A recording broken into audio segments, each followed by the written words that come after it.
Mesdames et messieurs, bonjour et bienvenue dans votre journal de 15 heures. Voici les titres de ce 15 heures. Lancement du colloque régional sur les 50 ans de l'alphabet Afar.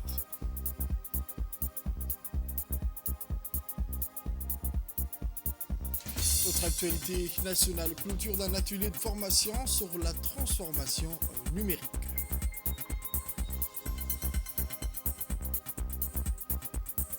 Au Moyen-Orient à présent, à Gaza, la faim ravage les familles, la survie passe par l'aide humanitaire. Les détails dans ce journal de 15 heures. Le journal au complet à présent, je vous le disais dans les titres, sous le haut patronage de son Excellence Madame la ministre de la Jeunesse et de la Culture, le docteur Hibo Moumin Assowe. L'association Dimis et Redo a organisé ce matin au Palais du Peuple un colloque sur l'alphabet Afar depuis 1974, c'est-à-dire après 50 ans. Le reportage avec Samatar.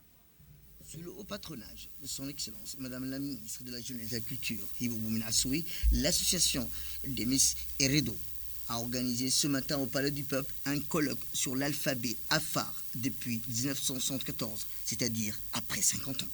L'écriture de la langue Afar a vu le jour grâce à l'initiative de Ahmed Abdallah Demis et Abdelkader Jamaluddin, qui ont proposé à l'association UDC, qui a édité les premières publications, et c'était de la transcription officielle de la langue Afar.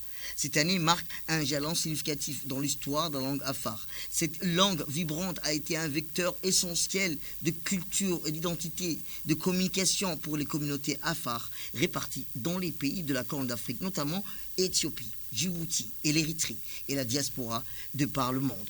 Les travaux de cet événement vont se poursuivre jusqu'à demain, avec un programme riche en activités. L'association Demis et Redo, présidée par Mme Halim Adem, a pris l'initiative d'organiser ce colloque pour débattre sur l'évolution de la langue Afar depuis 50 ans, avec le soutien du gouvernement, dont le Premier ministre. Une forte délégation de la région Afar de l'Éthiopie a participé à ces colloques pour apporter leur éclairage sur le développement et le progrès depuis le début de la transcription de la langue Afar. Comprenant des allocutions, des performances culturelles et des ateliers sur la langue Afar, l'histoire de la culture Afar, des linguistiques, des écrivains et des membres de la communauté Afar sont réunis pour discuter de l'évolution de la langue et de son impact sur la société.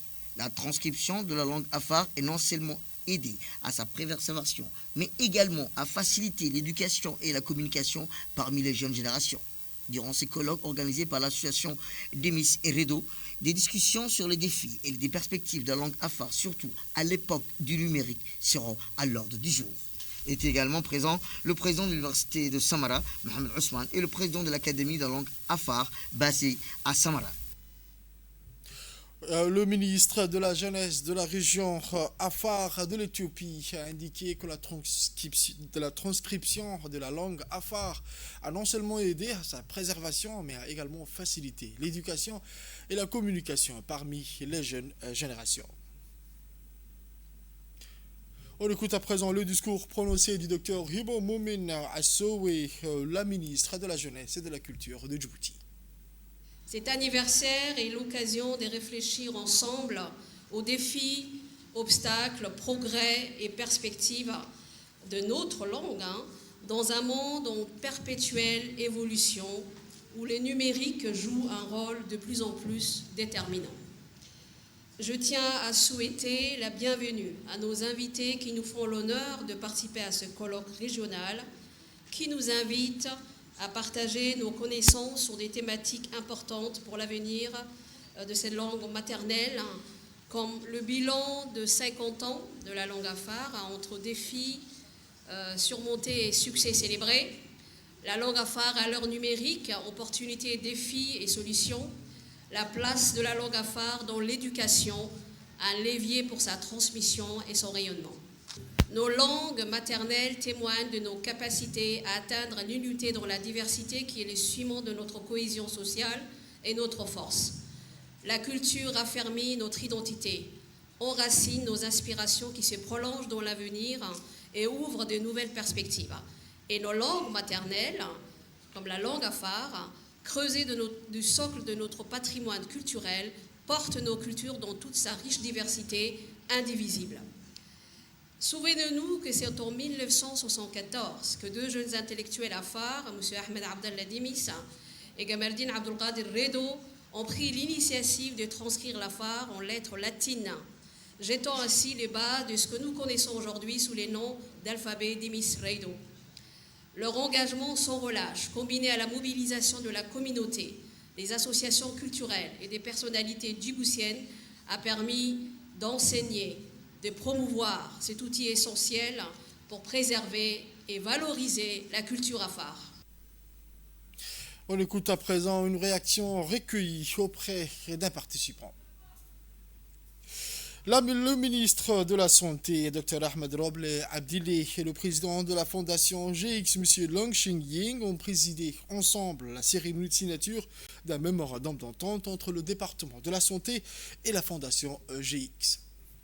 Le ministre de la Santé, Dr Ahmed Roble Abdilé, et le président de la fondation GX, Long Xingying, ont présidé ensemble la cérémonie de signature d'un mémorandum d'entente entre le département de la Santé et la fondation GX, une organisation non gouvernementale à but non lucratif basée à Hong Kong.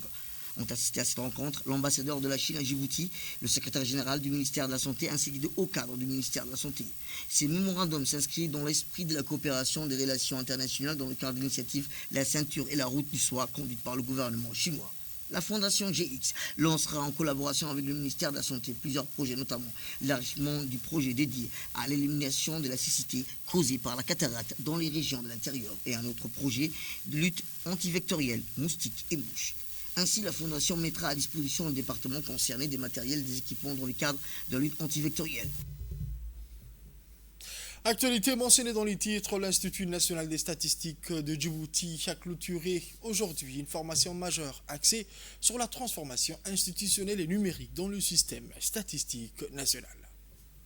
L'Institut national des statistiques de Djibouti a clôturé aujourd'hui une formation majeure axée sur la transformation institutionnelle du numérique dans le système statistique national. Cette initiative s'inscrit dans le cadre des efforts du gouvernement djiboutien pour modéliser et de renforcer la qualité et l'efficacité des données produites, dispensées par des experts en statistique venus de Turquie. Cette formation a permis de partager des expériences et des pratiques reconnues à l'échelle mondiale. Leurs participants ont initié outils numériques modernes aux méthodes de collecte et analyse des données et aux normes internationales pour renforcer la transparence et la fiabilité des statistiques. Cette collaboration symbolise le rôle central des partenaires entre Djibouti, le TICA, la statistique de Djibouti.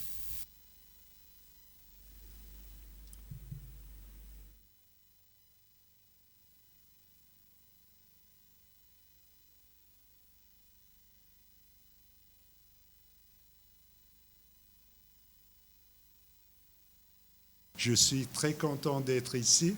Je voulais vous visiter en tout cas.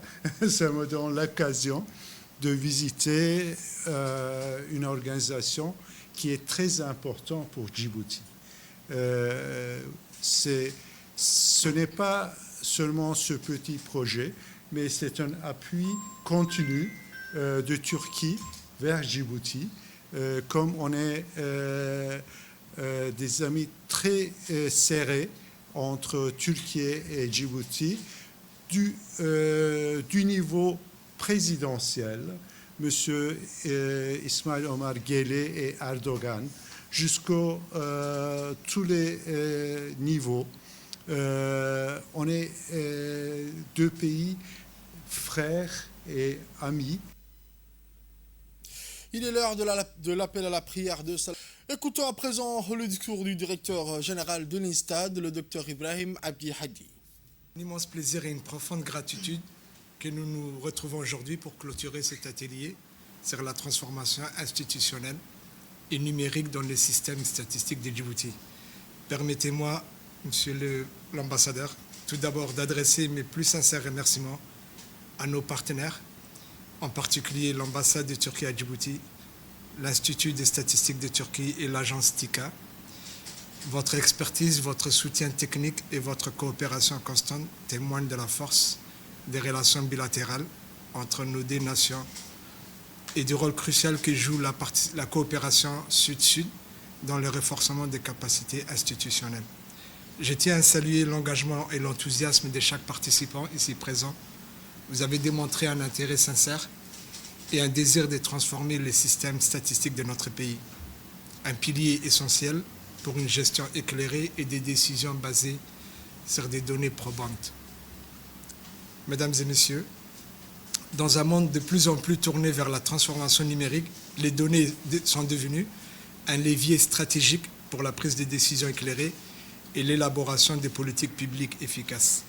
C'est précisément ce qui confère une importance capitale à la transformation de notre système statistique.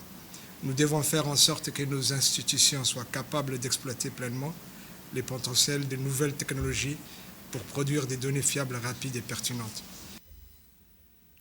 La protection civile de Djibouti a organisé une cérémonie marquant la fin de la transformation des nouveaux chefs d'agré incendie.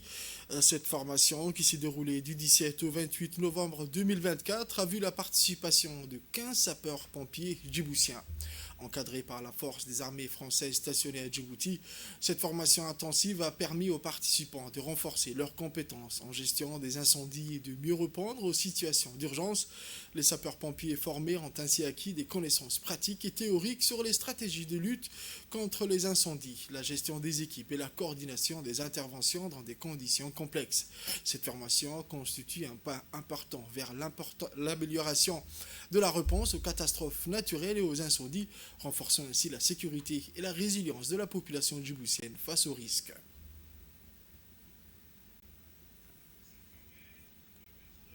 Tous les jours, cette passion commune qui anime les hommes qui sont habillés en rouge, partout dans le monde où il y a des hommes qui sont habillés en rouge ou en bleu, selon le moment de la journée, selon que ce soit en intervention ou à la caserne, vous partagez la même passion, le même sens du devoir et le même sens du dévouement pour la population.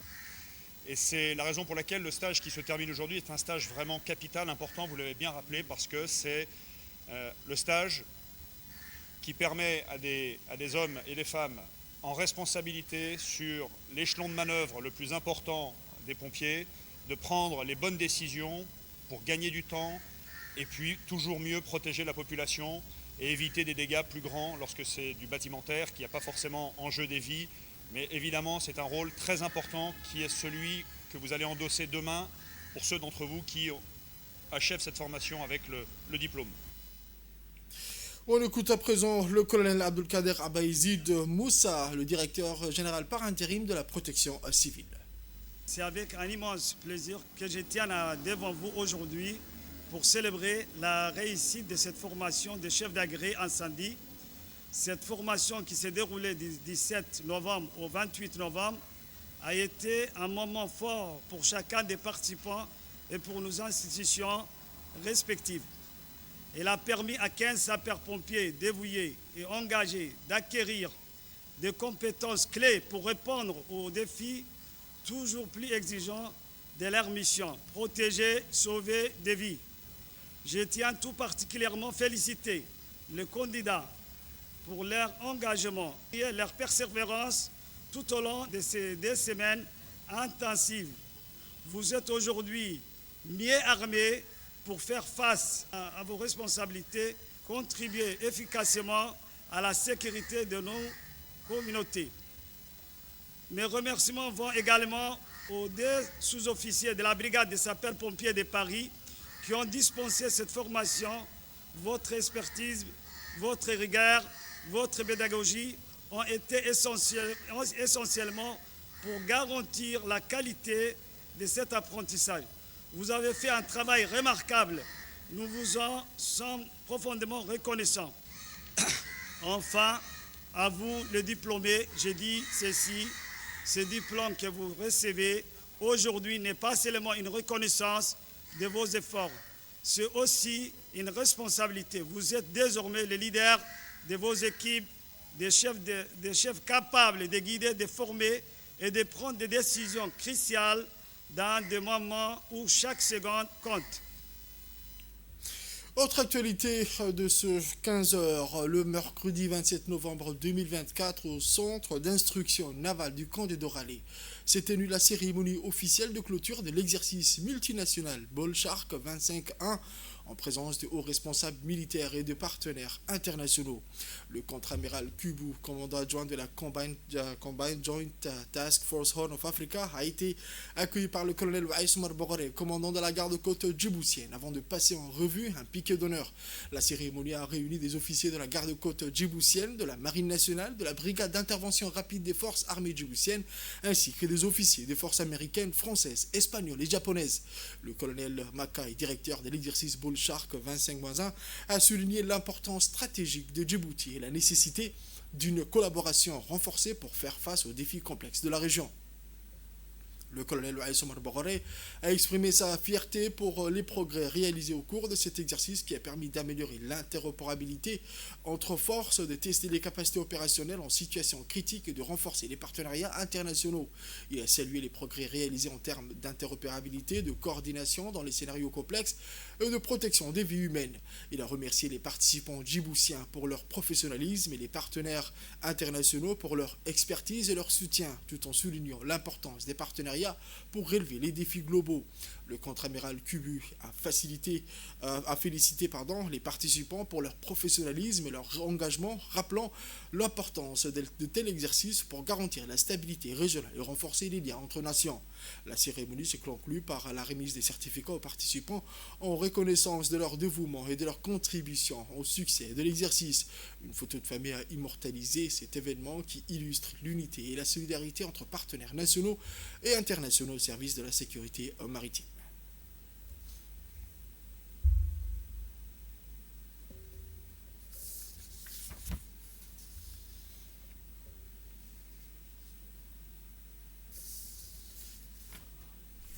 Le contre-amiral Kibu a souligné le succès de l'exercice Bull Shark 25-1 qui a démontré la solidité des partenaires et l'engagement des participants vers des objectifs communs de sécurité globale et d'interopérabilité. Il a mis en avant le travail d'équipe, l'adaptabilité et la détermination dont les participants ont fait preuve tout au long de l'exercice qui a permis de renforcer les capacités sur terre, en mer et dans les airs. Reconnaissant cet événement comme une étape importante vers un avenir plus sûr, il a exprimé sa gratitude pour le dévouement de tous les participants et son optimisme pour une collaboration continue lors des prochaines éditions de Bull Shark. Lors de la clôture de l'exercice, le colonel Waïs Omar Boghoré a exprimé sa fierté et sa gratitude pour les accomplissements des derniers jours, mettant en avant la force de l'engagement collectif en faveur de la sécurité maritime et de la stabilité régionale. Cet exercice a réuni la garde-côte djiboutienne, la marine et le bataillon d'intervention rapide ainsi que des partenaires internationaux des États-Unis, de la France, de l'Espagne et du Japon dans un esprit de collaboration exemplaire. Il a salué les progrès réalisés en termes d'interopérabilité, de coordination dans les scénarios complexes et de protection des vies humaines. Il a remercié les participants djiboutiens pour leur professionnalisme et les partenaires internationaux pour leur expertise et leur soutien, tout en soulignant l'importance des partenariats pour relever les défis globaux. C'est dans le cadre de ces efforts continus pour promouvoir le développement et fournir une aide humanitaire où le bureau de Qatar Charity à Djibouti a organisé une cérémonie pour marquer l'arrivée du premier lot d'aide en présence de M. Mohamed Darham, chargé d'affaires de l'ambassade du Qatar, de représentants des ministères ainsi que de responsables de l'Agence nationale pour les personnes en situation de handicap. Lors de cette cérémonie, les conteneurs ont été réceptionnés par Mme Rada Esseddine, directrice du bureau de Qatar Charity à Djibouti. 4 conteneurs sur un total de 16 prévus ont été livrés pour soutenir les populations vulnérables avec pour objectif de répondre à leurs besoins essentiels et d'améliorer leurs conditions de vie. Cette initiative s'inscrit dans une série de projets de développement humanitaire et de secours menés par Qatar Charity à Djibouti. Les aides comprennent des matériaux de première nécessité tels que des moulins à grains, des machines à coudre, des fauteuils roulants, manuels et électriques, ainsi que des tables scolaires pour les personnes en situation de handicap. En outre, ces aides soutiennent les secteurs de l'éducation et de la santé, tout en incluant des équipes spécifiques pour les personnes en situation de handicap et des moyens de subsistance. Cette démarche reflète l'engagement de Qatar Charity à poursuivre son soutien aux groupes vulnérables et à promouvoir un développement durable.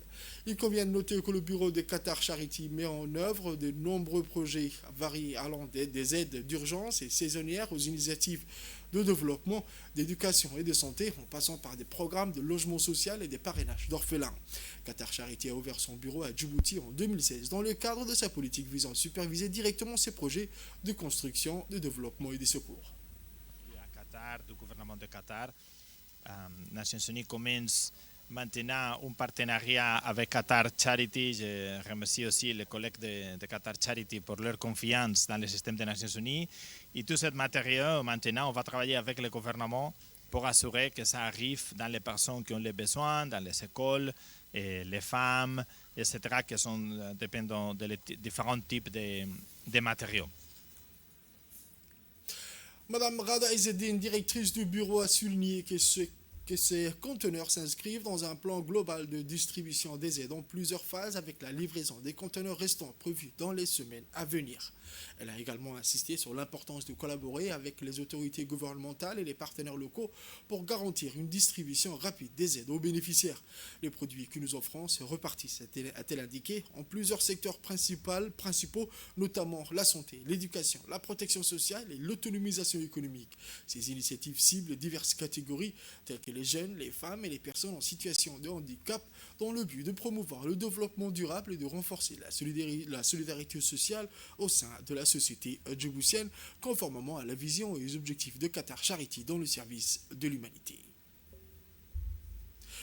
Autre actualité de ce journal, c'est dans le cadre de la 6e édition de la Semaine nationale du handicap à Djibouti. L'Agence nationale des personnes handicapées, en collaboration avec l'Agence nationale du tourisme et la garde-côte djiboutienne, a organisé une excursion à Île Moucha pour les personnes en situation de handicap.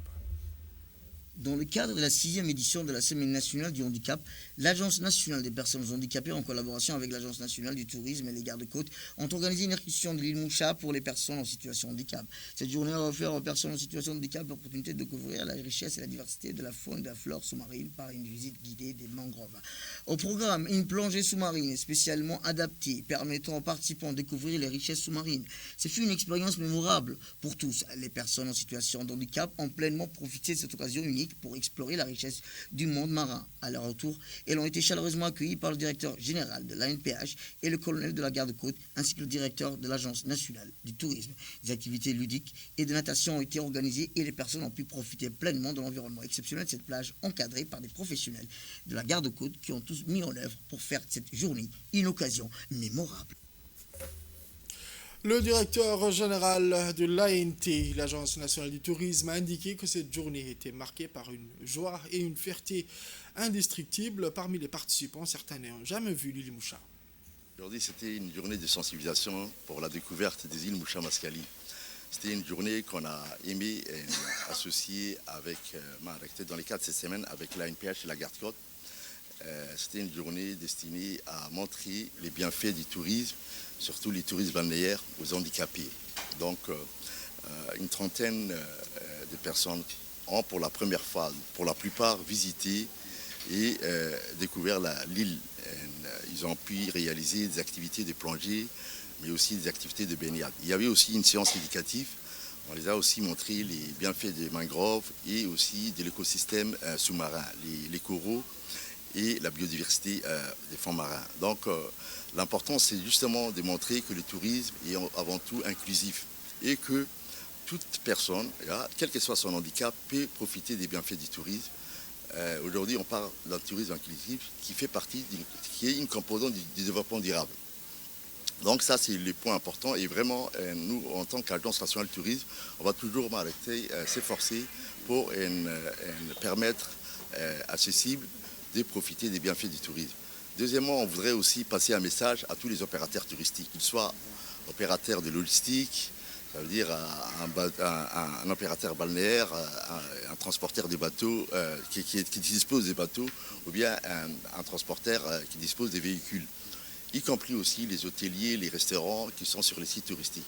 Ils doivent mettre en place des infrastructures adaptées pour l'accueil et l'accompagnement des personnes handicapées. C'est une obligation qui est prescrite dans les lois en vigueur à Djibouti et telle qui est définie par le président de la République. Donc, c'est à nous maintenant de faire tous les efforts nécessaires pour permettre à ces touristes, qui sont les personnes handicapées, de profiter et de découvrir leur beau pays. Le directeur général de l'ANPH, M. Doual Saïd Mahmoud, a souligné pour sa part que cette journée a offert aux personnes en situation de handicap l'opportunité de découvrir la richesse et la diversité de la faune et la flore sous-marine. Le directeur Doualé a indiqué également que cette sortie d'excursion promet d'offrir aux personnes une expérience enrichissante et adaptée à leurs besoins dans un cadre naturel et sécurisé.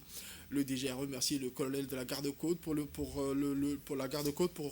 soutien inestimable tant à travers la logistique que la plongée afin de garantir la sécurité aux maires.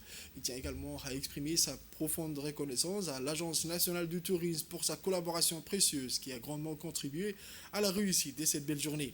Cette initiative s'inscrit dans le cadre de la politique du président de la République en ce qui concerne le soutien en personne aux besoins spéciaux. Direction Alice Abié, où dans le cadre du projet d'appui aux filières agricoles résilientes, l'unité de gestion du projet du ministère de l'Agriculture, de l'Élevage et de la Pêche a lancé les ateliers régionaux d'information et de sensibilisation à Alice Abié et Edikil le 26 et 27 novembre 2024. Dans le cadre du projet d'appui aux filières agricoles résilientes, l'unité de gestion du projet du ministère de l'Agriculture, de l'Élevage et de la Pêche a lancé des ateliers régionaux d'information et de sensibilisation à Alice Abié et à Dikil du 26 au 27. Ces rencontres seront suivies des autres régions concernées par les projets, notamment Tadjoura, Obok, Arta et la périphérie de la capitale. Ces ateliers marquent le début d'un programme national ambitieux visant à renforcer le secteur agricole grâce à des initiatives ciblées et inclusives. L'objectif principal de cet atelier est de renforcer la compétitivité et la résilience des filières agroalimentaires dans les régions, en informant et sensibilisant les producteurs agricoles, les investisseurs agroalimentaires ainsi que les autorités locales, régionales sur l'objectif des composantes opportunités offertes par les projets phares. L'atelier d'Alice Abié, ouvert ce matin, s'inscrit dans une série de rencontres régionales. Cette initiative vise à promouvoir une meilleure compréhension des actions du projet et des opportunités d'investissement et de développement pour les filières agricoles. C'est avec un immense plaisir et avec joie que je vous souhaite le bienvenu à cet atelier d'information et de sensibilisation du projet d'appui donc agricole résiliente qui s'appelle le phare.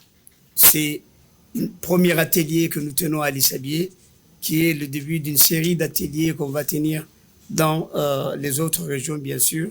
Il s'agit donc d'un projet qui s'inscrit dans le cadre du changement de stratégie du gouvernement qui a, jusqu'à présent, depuis l'indépendance, a fait beaucoup d'interventions, beaucoup d'actions pour mobiliser les eaux, pour vraiment installer les agriculteurs. Et donc actuellement, il s'agit vraiment d'investir et surtout d'appuyer des agriculteurs et des éleveurs qui doivent produire national, c'est-à-dire vraiment une production nationale. Nous savons qu'il y a beaucoup de facteurs limitants au niveau de l'agriculture. On sait que les gens d'Assamo, les sites agricoles d'Alice Abié produisent beaucoup. On écoute à présent les dires du préfet de la région d'Alice Abié. Je tiens à remercier le ministère de l'Agriculture qui a tenu à mettre en œuvre ce projet à travers l'unité de gestion de projet pilotée par l'agronome Bragoita et son équipe. Donc ce projet d'appui filière agricole résiliente intitulé « Aujourd'hui, ils sont là pour informer, pour sensibiliser de l'objectif de ce projet qui touche plus ou moins les agriculteurs, les éleveurs et les agro-pastorales. » Donc, l'objectif, c'est de faire face à leurs défis. Je sollicite surtout les participants qui sont là aujourd'hui de comprendre quelles sont les conditions, quel est l'objectif, qu'est-ce qu'on recherche. Si vous avez des questions, n'hésitez pas. N'hésitez pas à poser des questions et à mieux comprendre pour que vous puissiez formuler des projets afin de faire face aux goulets d'étranglement, aux obstacles auxquels vous faites face.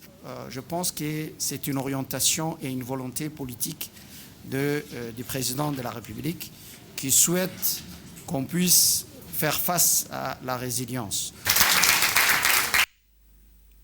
Direction le Nord à présent à Tadjoura, où sous le thème « Un avenir sans violence, promouvoir la dignité et les droits humains pour toutes et tous », une cérémonie historique de déclaration publique d'abandon total de toute forme de mutilation génitale féminine s'est tenue à Randa. Cette cérémonie organisée par le comité de gestion communautaire de Randa sous la houlette de l'Union nationale des femmes djiboutiennes en collaboration avec l'UNICEF s'insère dans le cadre de la campagne nationale de 16 jours d'activisme et des engagements internationaux, notamment ceux de l'objectif de développement durable qui appelle à éliminer toutes les pratiques néfastes, y compris les MGF et les mariages précoces. Cet événement a rassemblé une délégation conduite par la coordinatrice des programmes de l'UNFD, Mme Roria Ali, les représentants des autorités locales de Randa, les leaders communautaires, les partenaires au développement et les membres de la communauté pour affirmer un engagement commun et déterminé en faveur des droits humains, en particulier les droits des femmes et des filles. Elle avait pour objectif d'annoncer publiquement et solennellement la fin de cette pratique néfaste en s'appuyant sur des engagements pris par la communauté locale de Randa de renforcer la sensibilisation sur l'importance des droits humains et de l'égalité des sexes dans la construction d'une société inclusive et pacifique.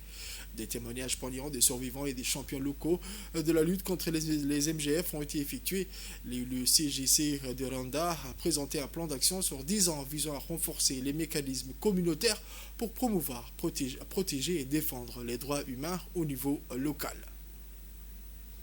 On écoute les propos de la coordinatrice du programme de l'UNFD en ce jour de Randa. Je vais féliciter finalement, l'objectif pour lequel nous sommes aujourd'hui ici, c'est une déclaration publique d'abandon total de toute forme de mutilation génitale féminine. Donc, je tiens à féliciter l'engagement de la communauté.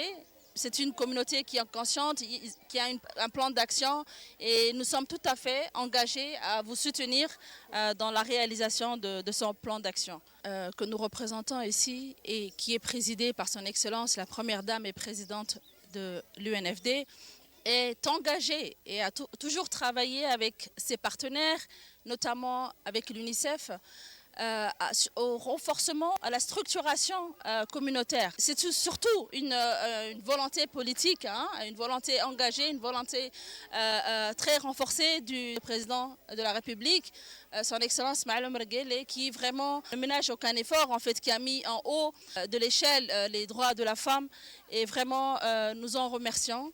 C'est un travail qui a commencé depuis 10 ans. Nous pouvons toucher le fruit de ce travail aujourd'hui, car nous arrivons à apprécier et à voir que c'est une communauté finalement engagée. Nous avons pu voir ici une vision commune de leur communauté. Donc je remercie également la jeunesse de cette localité, vraiment la jeunesse de Randa, les jeunes filles, les garçons, vraiment merci beaucoup. C'est une vision qui a démarré avec les mutilations génitales féminines à l'époque, et avec le temps, on a pu intégrer les droits humains de manière générale et l'intérêt général. C'est une communauté qui s'est imprégnée de ce travail. L'Union nationale des femmes djiboutiennes, je tiens à réitérer d'abord l'engagement de l'Union nationale des femmes djiboutiennes vraiment à soutenir, à promouvoir les droits de la femme, des jeunes filles, mais surtout les droits de la famille, que ce soit dans les localités les plus reculées à Djibouti-Ville. Aux nouvelles mondiales à présent, je vous le disais dans les titres, à Gaza, à Dar el-Balah, dans le centre de la bande de Gaza, des dizaines d'enfants accompagnés de leurs familles patientent sous un ciel gris, leur casserole vide à la main. Les détails avec Samatar. Dans le centre de la bande de Gaza, des dizaines d'enfants accompagnés de leurs familles patientent sous un ciel gris, leur casserole vide à la main. Devant eux, une cuisine gérée par une association caritative distribue des repas chauds. Un geste devenu vital pour des milliers de déplacés dans une enclave où la faim domine désormais le quotidien. La majorité des habitants de Gaza ont été contraints de fuir leur maison depuis le début du conflit. La guerre qui dure depuis plus de 14 mois a plongé l'enclave dans une série humanitaire sans précédent. Les marchés sont vides, les denrées alimentaires rares et les prix hors de portée pour la plupart. Les associations caritatives tentent de répondre aux besoins urgents, mais elles sont débordées. La file d'attente devant ces cuisines populaires s'allonge chaque jour. Et pour beaucoup, ces repas sont devenus l'unique source de substance. C'est tout pour ce journal de 15h, mesdames et messieurs. Merci à vous de l'avoir suivi. Et restez avec nous pour la suite du programme sur Télé Djibouti.